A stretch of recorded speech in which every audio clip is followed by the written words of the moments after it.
How to see your Roblox password. Let's dive into the video. Firstly, make sure that your iPhone is up to date to the latest version of iOS because the latest version of iOS provides the app called Passwords for your iPhone. All you have to do is tap on the passwords.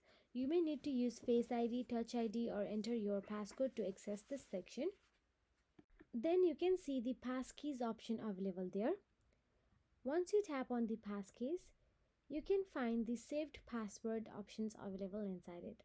Then all you have to do is in the search bar at the top, type Roblox to quickly find the saved password for the site or app. If you have a saved password for Roblox, tap on it to view your username and password details. You will be able to view your password here, and there is also an option to copy it if needed. If your Roblox password is not stored in iCloud Keychain, it won't appear in this list. So that is it. If you found this video helpful, please like, share and subscribe, and thank you so much for watching.